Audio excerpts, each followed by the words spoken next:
Ayun, shoutout po mga kalingap. Welcome to my YouTube channel, Roselski TV po. Dito po tayo para mag-reaction sa isang vlog ni Kalingap Edu. Ito po ay yung talagang pinuntahan niya si Romel para makausap at maitanong kung ano po ba talaga ang rason ni Romel para umayaw na na maging kasama ni Kalingap Edu. Yun po. Kasi naguguluhan na si Kalingap Edu kung bakit si Romel hindi na pumapasok sa kanya. Dito po tayo magsisimula sa kapatid po ni Romel na ngayon lang po nakita ni Kalingap Edu. At ito po, panoorin na po natin.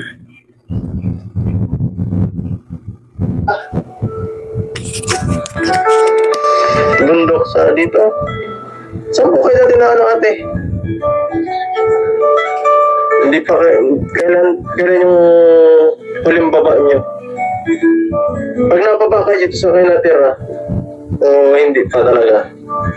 Hindi kayo nababa dito? Dati nung nabisita ko dito, hindi kita nakikita eh. Nauwi ka rin ba? Ano hindi? Hirap ka naman dito.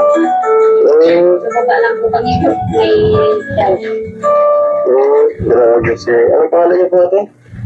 Rochelle. Si Rochelle. Kumusta naman po si Romel? Biglang nag-ano baga? Biglang paalam sa akin. Po, unti-unti na pong tinatanong ni Kalingap Edu kung kamusta na si Romel. At diretso na po tayo. Dito siya muna mapasok. Ano nangyari doon? Hindi ko po alam. Ay, inano mo naman eh. Doon ka na muna. Baka ikaw nag-ano. Doon na lang siya tumira ate. Hindi naman. Baka sinabi ayaw na. Baka sinabi mo dito nga mas magandang buhay sa bundok eh. Nakuha rin naman siya pag mag-ibat ang trabaho yata pag doon, di ba? Sila ate naman, sila mama mo po. Ayos na ito. Wala sila dito ngayon. Sa bundok. Palaging ganun sa ang sistema dito. Pag wala dito, nasa bundok, nag-uuling. Ganun lang talagang hanap buhay, no? Simple lang. Ano po kami ni pangbahay. Dito sa may taas. Dito lang, malapit lang. Sa libos mo, bahay ni Romel ko. Bakit di na dito? May asawa ka na ba, ate? May anak na. Salamat. Pala, sabi lang ko. Kala ko wala ko itong asawa. Kung wala, dito na lang sa rin kasi kalaki-laki naman ito. Malawak-lawak din naman ito kahit paano. Kasi naman sa ilang tao.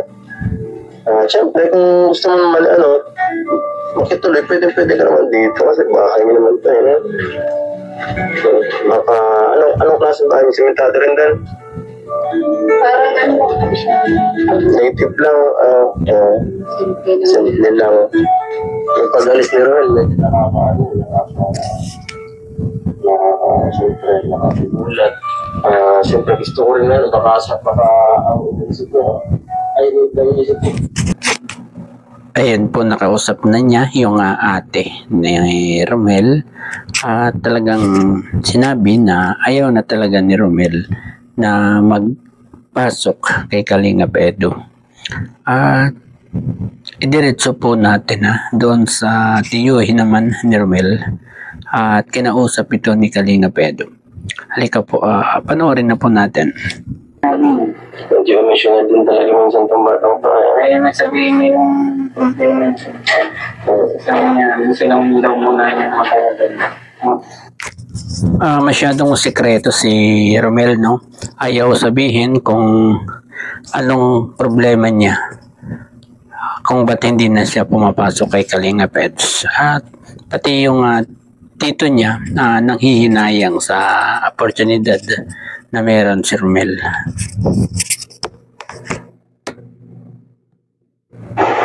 So, Gusto mo pag-isa muna. Huling, magtanim doon. Nagbabahay siya ron eh. Siya? Bakit na nga din ng mga ano doon, haligi sa Para saan doon na siya matira? Eh di paano itong bahay na to? Share na lang maiwan dito. huling siya ron eh.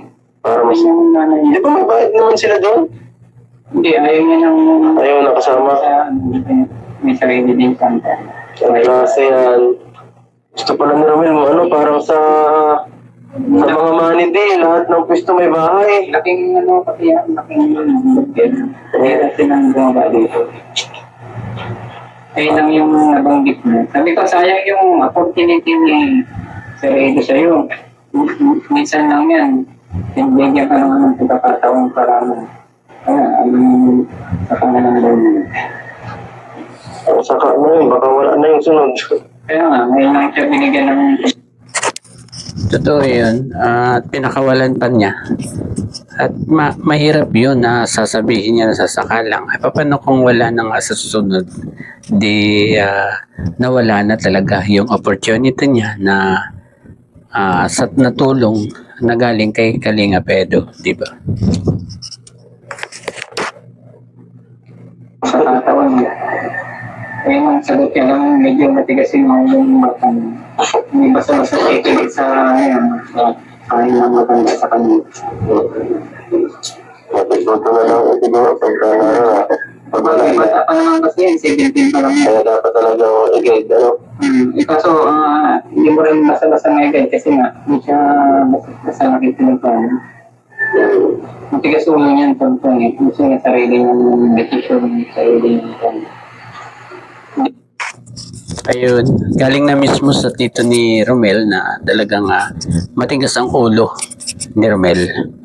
At ayun, at hindi rin daw basta-basta magabayan na bigyan ng payo kasi hindi basta-basta naniniwala sa mga matatanda si Romel. Kung baga may sarili siyang disposisyon, yun ganun. Hindi siya naniniwala sa iba. Yung sarili lang niya ang pinaniniwalaan niya at sinusunod niya. Ganun si Romel. At hindi tayo makapaniwala na ganun pala talaga. Ganun siya na mag-isip, di ba? At diretso na po tayo dun sa nag-uusap po si Romel saka si Kalinga Edo.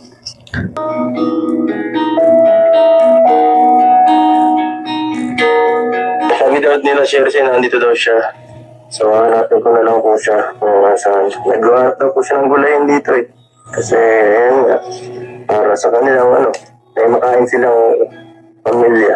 At, yan, nakita natin kanina yung mga yung theory niya sa yung kapatid. First time natin makita silang parehas. At may nakuha tayong informasyon tungkol sa kay Romel. So, ayan, salamat sa buti at may nakita natin sila. Pero po.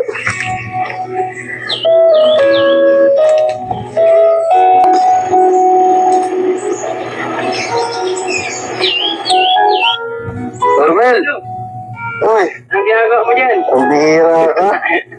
Tagal kitang hinahanap, tagal na namin hinahanap. Nandito ka lang pala, nagagabi ka na lang pala. Nagagabi ka na lang. Nagagabi lang po ako. Dito na yung gulayan eh. Dito tayo sa taas at ako pugutik. Nagta ko kayo na Ito yung balita sa'yo. Oh. balita. Nag-ano po ako, nagtatanim sa bundok. Tatanong sa bundok. Yun nga sabi mo. Huli mo ako. Hirap magharap dito kanina, dami, ang layo. Layo ko talaga. Malakad pa sa doon. Kamusta ang buhay dito? Sa Sa taas? Ako po, ayos lang man. Kaso lang, hindi man ako nakapasok po sa'yo at nagtatanim man kasi ako. Yun nga May problema rin po pati ako sa'yo na na experience kaya hindi po ako nakapag Na-experience niya kay Kalinga Peds. Samantalang ang bait-bait ni Kalinga Peds, di ba? At idiretso na po natin kung ano yun. mamaya ko sabihin ko. Marami akong katanungan na hindi nasasagot kaya ako na mismo nagpunta dito. Hindi po man ako makapunta po doon at alam mo naman po, mahiyain. Baliktad Baliktad sa ugali mo ikaw hindi. Si Melvin ang mahihain sa inyo. Para ka naging si Melvin ha. Ginagaya mo na si Melvin. Hindi naman po ako ganun ko eh. Hindi naman ako masamang tao. Ang problema lang, sa'yo lang po yung depekto. Wala kay Melvin, wala sa akin. Grabe magsalita si Romel, no?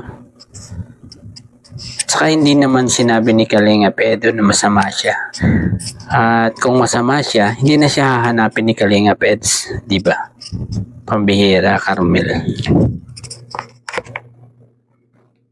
Wala, ay nasa iyo po talaga. Yung pagpapasunod mo po sa tao talaga. Bakit? Ano? Ang problema po doon, ganito po kasi, siyempre, kami nakaka-experience ng mga sa trabaho namin.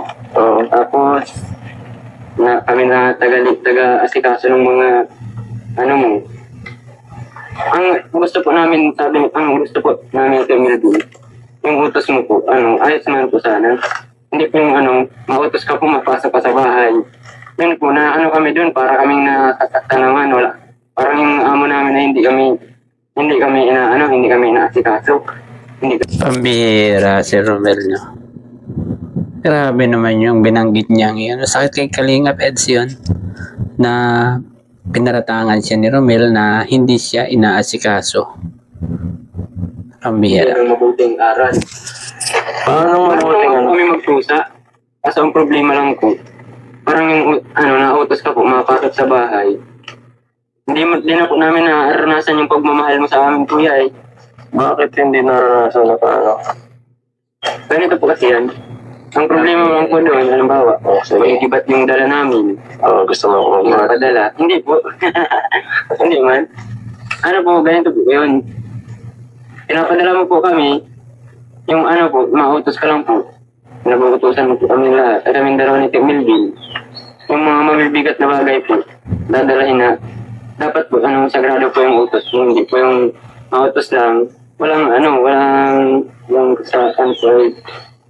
siyang walang maayos na kautusan. Dadalahin na lang po namin yun. Hindi namin alam kung anong gagawin namin. Hindi namin alam kung paano susundin yun.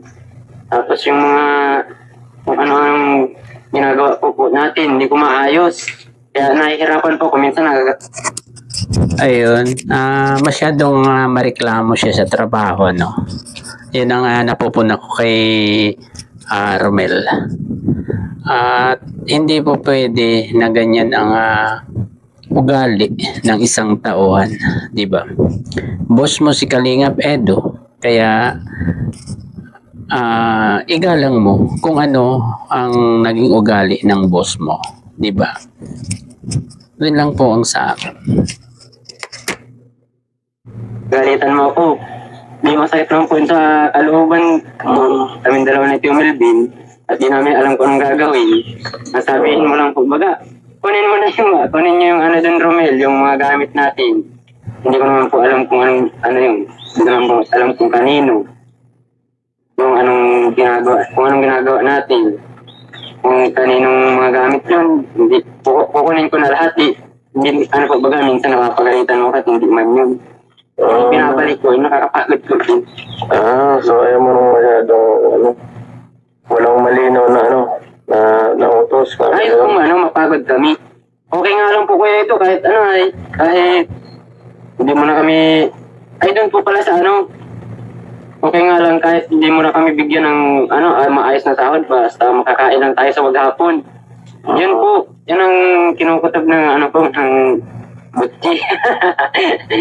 Po yan eh, ganito kasi yan eh. Pag na-vlog po tayo, minsan wala tayong kain. Nag-almusal naman po kami, pero tanghali, hindi man po tayo nakain.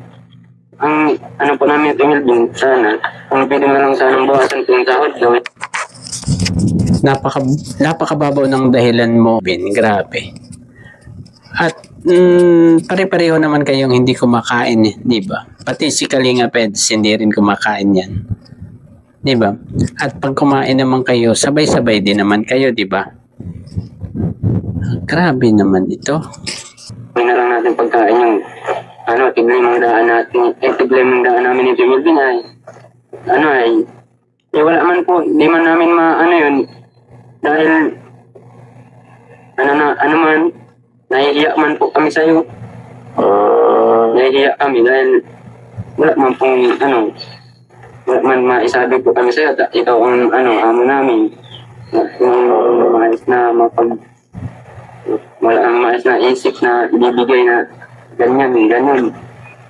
Hindi po namin yan ma-realize. Hindi namin masabi sa'yo yung problema namin po. Ikaw po yung tumutulong sa amin. Siyempre po, malaki utang. Ako po, malaki utang. Hindi dapat. Dapat naging buka rin kayo kay Kalingap Edo, di ba? Na dapat sabihin ninyo kung ano yung mga problema nyo para maitama ni Kalingap Edo. Yun lang.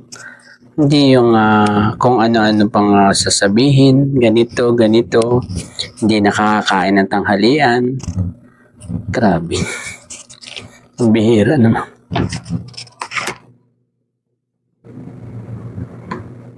Ang loob ko sa'yo, wala akong masabing masakit sa loob ko po. Kahit kaunti. Hindi ko na po masabi. Kaya sabi ko, maalis na lang muna. Siguro ako, nahihirapan ako. Siguro problema na lang. Hindi ka naman po sa akin. Pasensya na. Hindi ko alam eh. Hindi ka naman po kaya na problema din sa mga bagay na mga ramdam naman namin po yun. Ramdam naman namin yung problema na dinala mo. Yung sa mga pagdala mo sa amin. Saka yung sa pag-alis ko po, alam ko po yung laman ng puso. Ang isip ko po, gusto mo na ako paalisin. Hindi ako nagpapalis. Sa akin lang, kapag ka nagtatrabaho ka sa isang lahat ng isusulat mo sa isip mo. Kasi syempre, hindi lahat ng pinapagawa ko sa isang araw, kailangan niyong tandaan, kailangan niyong i-pattern sa isip niya. Ay ganito, pag malabas, mga pinapahanap si Kuya. Anong mga kailangan natin? Kagaya ng pag-charge. Minsan nakakalimutan. Common sense sa kailangan niyong dalahin. Hindi ko na kailangan sabihin. Paglilinis ng sasakyan. Minsan may mga dumi ako nakikita. Yes, tama si Kalingap Edo. Hindi na dapat laging sinasabi. At kailangan tandaan ang mga trabaho ninyo. Hindi yung gusto nyo pa ng utos bago kayo gumawa. Kusa. Kailangan kusain nyo na yung mga trabaho nyo. Diba? At aralin na rin.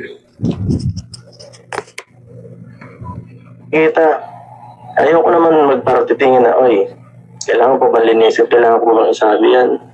Minsan may mga nawawala, minsan hindi ko naman isusumbat, kaso dapat sa tagal natin samahan, isang taon na tayo sa trabaho, pero dapat alam nyo na, pag sinasabi kong may nakikita ako sa video na hindi ko nagugustuhan, sinasabi ko sa iyo. Minsan napapagalitan kita kasi minsan yung kamay mo natama sa camera. Minsan, yun pong mga mga kapanahonan po na yun. Gulo na po yung utak ko doon. Yun nga eh. Nagulat. Kaya, naintindihan ko nalilito nga kasi, bata pa kayo eh. Pero, at least nalaman ko nalaman ko yung mo, side mo. Problema po. Kung ganun man, kung yan na mo, na nararamdaman mo, di bang kita titigilan? Alam ko man po yung ngayon po nasa bundok po, magsisimulan ako nagtatanim po ako. Nagtatanim. Kaso pag gusto mo akong pasamahin, hindi na muna ako makasama po sa iyo. Sige lang, hindi naman kita pipilitin. Pagka ganyan, edi ibabakante ko na yung slot ko para sa iba. Sige po, ikaw at yung ikaw, kung gusto mo siyempre, gusto ko desidido ka. Pag mapasok ka sa isang lugar, kailangan desidido ang loob mo. Kasi yan ang Alam ko naman po yan sa vlog. Na gano'n. Ang inisip ko po nun, mabait si Pedro, bakit na ganyan na naging ganti ko sa isipan niya. Iba na po yung mo. Iba na po, parang dati pagkakilala ko niya. Dati kung pagkakilala namin sa iyo, parang nagulo ka na din sa lahat ng ginagawa mo eh. Hindi nagbago si Kalinga Pedo. Yan pa rin yan, Romel. Dapat ito ang tandaan mo. Ikaw ang nagbago, hindi si Kalinga Pedo. Dati pang ganyan si Kalinga Pedo bago ka pa, di ba? At ikaw, Romel, yung nagbago, hindi si Kalinga Pedo.